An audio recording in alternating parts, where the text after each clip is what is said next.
First of all good morning my dear soldiers. मैं आप सबका स्वागत करता हूँ अपने चैनल पर। और आज मैं आपके सामने मेडिवल हिस्ट्री का पार्ट 1 लेकर आया हूँ, ठीक है, जिसमें मैं आपके सामने पहले कंसेप्ट डिस्कस करूँगा और कल हम लोग इसका प्रैक्टिस सेशन स्टार्ट करेंगे, ठीक है। क्योंकि मेडिवल हिस्ट्री में ज़्यादा पार्ट होता नहीं है, मतलब बहुत ही इंपॉर्टेंट होता है बट कम पार्ट होता है, ठीक है। तो इसको मैं आज और कल तक मैं कोशिश करूँगा दो पार्ट में इसको भी कंप्लीट कर दूँ और उसके बाद हम लोग प्रैक्टिस सेशन शुरू करेंगे, ठीक है इसका। और उसके बाद हम लोग एंशिएंट पे जाएंगे, ठीक है। तो सबसे पहले अपना कोड डिस्कस करते हैं, उसके बाद हम लोग अपना जो क्लास है आज का वो स्टार्ट करते हैं। आप लोग अपना कोड पढ़ लीजिए। Why do I wake up at 4:30। क्यों हमको 4:30 पे उठना चाहिए? क्यों हमको, अब इसमें सबसे पहला चीज़ है कि आपको एक्स्ट्रा 2 आवर्स मिलता है, यानी कि आपको 14 घंटा मिल जाता है दिन में, और वीक में 30 घंटे मिल जाते हैं, ठीक है। वीक में 30 डेज मिल जाते हैं पर ईयर, ठीक है। Help me stay extra focus होकर आप स्टडी कर सकते हो, कुछ भी काम कर अच्छा फोकस लगता है आपका। More energy for the whole day आपको पूरा एनर्जी मिलेगा, ठीक है। नो इंटरप्रेशन, कोई डिस्टर्बेंस नहीं होता, एज ओवर पीपल, ठीक है। तो चलिए हम लोग अपना जो आज का क्लास है उसको स्टार्ट करते हैं फटाफट। तो मेडिवल हिस्ट्री में सबसे पहला इंपॉर्टेंट पॉइंट आता है कि इसमें जो मुस्लिम इन्वेंशन आए थे, मतलब मुस्लिम लोग जो इंडिया में आए थे, वो मेडिवल हिस्ट्री का मोस्ट इंपॉर्टेंट पार्ट होता है, ठीक है। उसके बाद हम लोग दिल्ली सल्तनत डिस्कस करेंगे, फिर हम लोग अब देखिए दिल्ली सल्तनत के बाद जो इंपॉर्टेंट डायनेस्टी है, जैसे कि खिलजी डायनेस्टी, तुगलक डायनेस्टी और सैयद डायनेस्टी और लोधी डायनेस्टी, इसको ही हम लोग आज डिस्कस करेंगे, ठीक है। अब इसमें बहुत इंपॉर्टेंट पॉइंट है, तो चलिए स्टार्ट करते हैं अपना फटाफट अपना क्लास। देखिए, Mohammad bin Qasim was the first Muslim invader, यानी कि आपसे पूछा जाएगा कि फर्स्ट मुस्लिम इन्वेडर कौन था, तो आपका आंसर देना होगा मोहम्मद बिन कासिम। अब वो कब आए थे? तो 712, लेकिन इसमें डेट इंपॉर्टेंट नहीं है, बस आपको इनका नाम याद रखना है। मोहम्मद बिन कासिम जो आए थे पहले मुस्लिम इन्वेडर थे, ठीक है। नेक्स्ट है मोहम्मद गजनवी वो थे, यानी कि टर्किश इन्वेडर थे, वो टर्की से आए थे। ही इन्वेडेड इंडिया, वो आए थे इंडिया में at the 998 he led 17 expedition to India and destroy the Somnath temple. हाँ, ये बहुत इंपॉर्टेंट है कि सोमनाथ टेम्पल किसने डिस्ट्रॉय करा था, किसने लूटा था, किसने बर्बाद किया था। तो इसका जो सही आंसर हो जाएगा मोहम्मद गजनवी, इसका सही आंसर है, ठीक है। नेक्स्ट है मोहम्मद गोरी, ठीक है। मोहम्मद गोरी भी इंपॉर्टेंट है, क्योंकि मोहम्मद गोरी का जब हम लोगों ने जब बैटल पढ़ा था ना, मतलब फर्स्ट जब हिस्ट्री का जो पहला क्लास था उसमें मैंने आपको बैटल पढ़ाए थे, तो बैटल में मोस्ट इंपॉर्टेंट बैटल जो था, जैसे कि पानीपत का बैटल, हल्दी घाटी बैटल, और उसमें तराइन का युद्ध, बैटल ऑफ तराइन भी हुआ था ना। तो बैटल ऑफ तराइन जो हुआ था 1191 में हुआ था, यहाँ पे लिखा हुआ है पहला बैटल, जिसमें मोहम्मद गोरी हार गया था। किससे हार गया था? पृथ्वीराज सेकंड से, पृथ्वीराज द्वितीय से हार गया था। पृथ्वीराज थर्ड होगा, ठीक है। पहले बैटल में हार गया, उसके बाद जब सेकंड बैटल में मतलब उसने बाउंस बैक किया, मतलब 1192 में वो वापस आया और किसको हरा गया? फिर से उसने हरा दिया पृथ्वीराज चौहान को। ये बहुत इंपॉर्टेंट है मोहम्मद गौरी वाला टाइटल, ठीक है। नेक्स्ट है military general of Mohammad Ghori Bakhtiyar Khilji attack on the Nalanda Mahavira पे किसने अटैक किया? मोहम्मद गौरी और बख्तियार खिलजी ने। एंड डेमोलिश मतलब डिस्ट्रॉय करना ही होता है, उसको कब्जा कर लेना अपने तरफ में। His conquest of the Bengal and the main reason of a decline the Buddhism in Bengal, यानी कि बुद्धिज्म जो फैले हुए थे इन बंगाल में, उसको डिक्लाइन करना, उसको मतलब कम करना इन लोगों का मेन मोटो था। किसका मोटो था? मोहम्मद गौरी और बख्तियार खिलजी। तो ये मुस्लिम इन्वेंशन जो इन 4 नाम है, 4 से 5 नाम है, उसको आपको याद रखना होगा, ठीक है। तो आपसे पूछा जा सकता है कि पहले मुस्लिम इन्वेडर कौन थे, तो वो मोहम्मद बिन कासिम हो गए। मैं आपको एक बार फिर से रिवाइज कर देता हूँ। सोमनाथ टेम्पल जो टर्किश इन्वेडर थे, मतलब कि कौन ऐसे रूलर थे या इन्वेडर थे जिन्होंने किसको? सोमनाथ टेम्पल को डिस्ट्रॉय किया था। तो उसका सही आंसर हो जाएगा मोहम्मद गजनवी, ठीक है। मोहम्मद गौरी, जो मैं अभी आपको पॉइंट बता रहा हूँ वो इंपॉर्टेंट है। जैसे कि 2 बैटल हुए, जैसे battle of Tarain first battle और सेकंड बैटल, उसमें मोहम्मद गौरी का मेन रोल था, क्योंकि वो पहले बैटल में हारता है और दूसरे बैटल में जीतता है, ठीक है। अब किससे हारता है? वो एक ही पर्सन से हारता है और एक ही पर्सन से जीतता है, उनका नाम है पृथ्वीराज थर्ड, ठीक है। आई होप आपको क्लियर हो गया वो सारा पॉइंट। नेक्स्ट पॉइंट है दिल्ली सल्तनत में सबसे पहला आता है स्लेव डायनेस्टी। स्लेव डायनेस्टी के बाद आता है खिलजी डायनेस्टी, फिर तुगलक डायनेस्टी, फिर सैयद डायनेस्टी, फिर लोधी डायनेस्टी, ठीक है। तो सबसे पहला चीज़ आपको इसका सबका फाउंडर सबसे पहला चीज़ याद होना चाहिए। तो who was the founder of a slave dynasty? तो वो थे Qutubuddin Aibak was the founder of a slave dynasty. उन्होंने स्टार्ट कर दिया, जैसे कि कुतुबुद्दीन ऐबक जो थे वो फाउंडर से स्लेव डायनेस्टी के, मतलब गुलाम वंश। स्लेव मतलब होता है गुलाम, ठीक है, लिख लीजिए गुलाम वंश। ही स्टार्टेड, उसने स्टार्ट किया था कंस्ट्रक्शन ऑफ कुतुब मीनार, कुतुब मीनार का कंस्ट्रक्शन स्टार्ट किया था।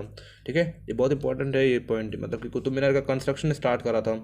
ही डाई वाइल प्लेइंग चौगन और पोलो इन 2010, मतलब 1206 में, ठीक है, स्लेव डायनेस्टी को बनाया गया, आया स्लेव डायनेस्टी फाउंड हुआ था।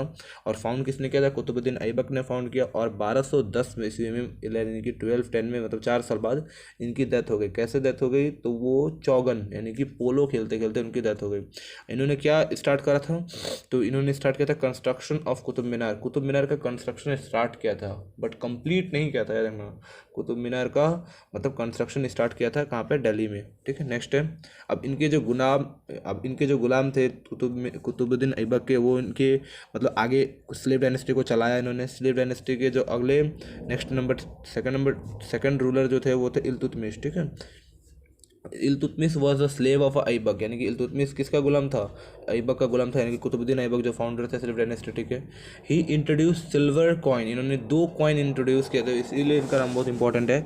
इन्होंने 2 कॉइन इंट्रोड्यूस किए, एक सिल्वर कॉइन था और एक कॉपर कॉइन था। सिल्वर कॉइन का नाम था टंका और जो कॉपर कॉइन था उसका नाम था जित्तल। ठीक है, और उन्होंने कंप्लीट कराया, यानी कि जो इल्तुतमिश थे उसने कंप्लीट कराया था अपना कंस्ट्रक्शन कुतुब मीनार का। जैसे कुतुब मीनार का कंस्ट्रक्शन स्टार्ट तो किया था कुतुबुद्दीन ऐबक ने, बट उसको कंप्लीट कराया था इल्तुतमिश ने इसको कंप्लीट कराया था। और इनका नाम इसलिए इंपॉर्टेंट है क्योंकि उन्होंने 2 कॉइन निकाले थे, एक सिल्वर कॉइन और एक थे कॉपर कॉइन। नाम याद रख लीजिएगा, सिल्वर कॉइन का नाम टंका और जो मतलब कॉपर कॉइन था उसका नाम था जित्तल। ठीक है, next point, Razia Sultan was a daughter of Iltutmish.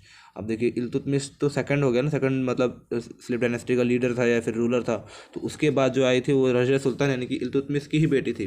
इनका नाम इसलिए इंपॉर्टेंट है क्योंकि वो पहली महिला एम्पीरियर थी, मतलब पहली महिला शासिका थी इंडिया की। ठीक है, next point, Ghiyasuddin Tughlaq took the title. Ghiyasuddin Tughlaq को कौन सा टाइटल मिला था? गयासुद्दीन बलबन, सॉरी, गयासुद्दीन तुगलक बोल रहा हूँ, गयासुद्दीन बलबन। ठीक है, Ghiyasuddin Balban took the title of जिल आ इलाही का टाइटल किसको मिला था? गयासुद्दीन बलबन को। ठीक है, ही इंट्रोड्यूस सिजदा एंड पाइबोस, यानी कि इन्होंने 2 मतलब इंट्रोड्यूस करे the form of a salutation. ठीक है, अब इनका भी नाम इसलिए इंपॉर्टेंट है। लास्ट रूलर जो थे इसका नाम इनका नाम इसलिए इंपॉर्टेंट है क्योंकि लास्ट रूलर थे। फर्स्ट रूलर मतलब फाउंडर कौन थे? कुतुबुद्दीन ऐबक। उनके बाद आई इल्तुतमिश की जो बेटी थी वो थी रज़िया सुल्तान। अब रज़िया सुल्तान के तुरंत बाद आई थी गयासुद्दीन बलबन। और उसके बाद क्वेकाबाद क्यों इंपॉर्टेंट है? क्योंकि वो लास्ट रूलर था, ठीक है, स्लेव डायनेस्टी का। आई होप आपको स्लेव डायनेस्टी क्लियर हो गया होगा। नेक्स्ट टॉपिक पे बढ़ते हैं, खिलजी डायनेस्टी। अब खिलजी डायनेस्टी के भी जो बहुत इंपॉर्टेंट नाम है मैंने वही लिख के लाया आपके लिए। खिलजी डायनेस्टी जैसे जलाउद्दीन खिलजी इसके फाउंडर थे। ठीक है, अलाउद्दीन खिलजी, अब देखिए जलाउद्दीन खिलजी के बाद आता है अलाउद्दीन खिलजी। ठीक है, एक second, Alauddin Khilji was a proclaim kingship known as a warship. हाँ, एक sorry, Alauddin Khilji proclaim kingship knows no warship. He introduce dagh and क्या है चेहरा। इन्होंने 2 descriptive role of a soldiers. ठीक है, यानी कि इसने 2 इंट्रोड्यूस करा था। एक था डग, DAGH, डग, यानी कि ब्रांडिंग ऑफ हॉर्स, यानी कि ब्रांडिंग, ऐसा नहीं दिया जाएगा कि ब्रांडिंग ऑफ हॉर्स इसका है, नहीं, आपको बोलेगा दग जो इंट्रोड्यूस करा था, किसने इंट्रोड्यूस करा था? अलाउद्दीन खिलजी ने। और इनका एक मतलब वो क्या था? वो ब्रांडिंग ऑफ हॉर्स, यानी कि हॉर्स का एक ब्रांड था। और एक था चेरा जो descriptive role of a soldier. He also introduce market reform, उन्होंने मार्केट रिफॉर्म भी बनाया था। ठीक है, मार्केट रिफॉर्म भी इंट्रोड्यूस करा था। और उनका इसलिए इंपॉर्टेंट है अलाउद्दीन खिलजी क्योंकि उन्होंने अलाई दरवाज़ा बनाया था, कहाँ पे? दिल्ली में, अलाई दरवाज़ा। ठीक है, नेक्स्ट पॉइंट, मलिक काफूर वो थे जो पहले चीफ थे, मतलब under the chief the military under Alauddin Khilji was given by the title. उनको भी एक टाइटल देता है 1000 दिनारी। आपको बताना है जिल आ इलाही, अभी मैंने पढ़ाया जिल आ इलाही का टाइटल किसको मिला था। ठीक है, आप लोग इसका आंसर कमेंट कीजिए, अभी मैंने पढ़ाया। कोई वीडियो पीछे करके नहीं देखना प्लीज़, आपको इसका आंसर कमेंट कीजिए। नेक्स्ट है तुगलक डायनेस्टी। तुगलक डायनेस्टी के जो फाउंडर थे वो थे Ghiyasuddin Tughlaq, was the founder of Tughlaq dynasty. ठीक है, अब थे उसके बाद आया था मोहम्मद बिन तुगलक। देखिए जो फाउंडर है उनका नाम तो इंपॉर्टेंट है ही है, बहुत इंपॉर्टेंट है जो भी फाउंडर बने, जैसे स्लेव डायनेस्टी के फाउंडर या तुगलक डायनेस्टी के, या फिर जो भी मैं पढ़ाऊँगा आगे उसके लिए भी फाउंडर सबका आपको याद रखना चाहिए। फिर आते हैं मोहम्मद बिन तुगलक इसलिए फेमस है क्योंकि उन्होंने अपना जो कैपिटल था दिल्ली उसको ट्रांसफ़र कर लिया था देवागिरी, जिसका नाम बाद में बदल के रख दिया गया दौलताबाद। ही ऑल्सो इंट्रोड्यूस टोकन करेंसी। अब ये भी इसलिए इंपॉर्टेंट है कि उन्होंने टोकन करेंसी स्टार्ट किया था। किसने इंट्रोड्यूस किया टोकन करेंसी को? तो मोहम्मद बिन तुगलक ने स्टार्ट करा था। फिर आता है फिरोज शाह तुगलक। फिरोज शाह तुगलक ने 2 टैक्स निकाला था, सिंपल, इनका नाम इसलिए याद है Firoz Shah Tughlaq. He also introduce या इम्पोज वाटर टैक्स, यानी कि हसील आई शराब भी built many canal and establish hospital या दर उल सिफा एट दिल्ली। उन्होंने 2 मतलब टैक्स निकाले, एक वाटर टैक्स था और एक तो इस यानी कि जो एक 2 टैक्स निकाले थे, एक तो वाटर टैक्स, एक तो साजिया टैक्स, ठीक है, बहुत इंपॉर्टेंट है। इसके बाद आता है Timur the lame of the Turkish chief. He invaded India AD 1398 during the region of Mohammad bin Tughlaq. अब एक मोरक्कन ट्रैवलर था इबान बतूता, ठीक है। अब आपसे पूछा जाएगा इबान बतूता किस डायनेस्टी में मतलब आया था, किस डायनेस्टी का ट्रैवलर था? तो आपसे पूछा, इसका आंसर हो जाएगा तुगलक डायनेस्टी का ट्रैवलर था, ठीक है, मोरक्को से आया था, याद रखना, ये वाला बहुत इंपॉर्टेंट है, मोरक्को ट्रैवलर था। उसका कहता है सैयद डायनेस्टी। सैयद डायनेस्टी इसलिए इंपॉर्टेंट है क्योंकि इसके जो फाउंडर थे वो खिज़र खान थे, इनका नाम इसलिए इंपॉर्टेंट, इसलिए सैयद डायनेस्टी इंपॉर्टेंट है क्योंकि इसके फाउंडर कौन थे? खिज़र खान। अब ठीक है, खिज़र खान थे, बस मुबारक खान थे, मोहम्मद शाह थे, अलाउद्दीन आलम, ठीक है, और and the successor of Khizar Khan, यानी कि सक्सेसर मतलब इन्होंने मदद किया था इसको बनाने में, बिल्डअप करने में। लास्ट और आखिरी पॉइंट है लोदी डायनेस्टी। लोदी डायनेस्टी से सिर्फ आपको 3 नाम याद रखने हैं, ठीक है, बहलुल लोदी, सिकंदर लोदी और इब्राहिम लोदी, बस इन तीनों का नाम आपको याद रखना है होगा, ठीक है। तो इसके बारे में जान लेते हैं। जैसे बहलुल लोदी तो फाउंडर थे, सबसे पहला चीज़ जो आएगा वो तो पहला फाउंडर ही होगा ना। Bahlul Lodi was the founder of Lodi dynasty. It was the first Afghan dynasty, ये पहला अफगानी डायनेस्टी था। पहला कौन सा अफगानी डायनेस्टी था? लोदी डायनेस्टी, ठीक है। फिर आते हैं सिकंदर लोदी ने इंट्रोड्यूस किया था जग अस सिकंदरी, ठीक है।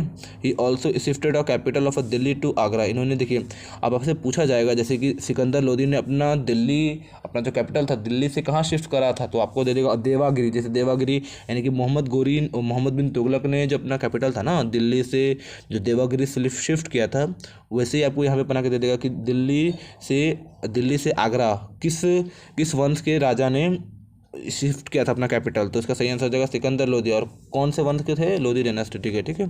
और लास्ट है Ibrahim Lodi was the last king of Lodi dynasty and also last Sultan of Delhi. और इनका नाम इसलिए इंपॉर्टेंट है क्योंकि इनका मैं आपको फर्स्ट बैटल ऑफ पानीपत जो हुआ था ना, उसमें ये किससे हारे थे? बाबर से हारे थे। बाबर और इब्राहिम लोदी के बीच में जो वॉर हुआ था उनसे कौन हारे थे? इब्राहिम लोदी, ठीक है। तो आई होप आपको पूरा मेडिवल हिस्ट्री क्लियर हो गया होगा। और इसका बचा हुआ पार्ट कल मैं लाऊंगा, पार्ट नंबर 2, ठीक है, क्योंकि एक ही पार्ट में कराने से पूरा मिक्सअप हो जाता है, इसलिए मैंने नहीं कराया, ठीक है। नेक्स्ट और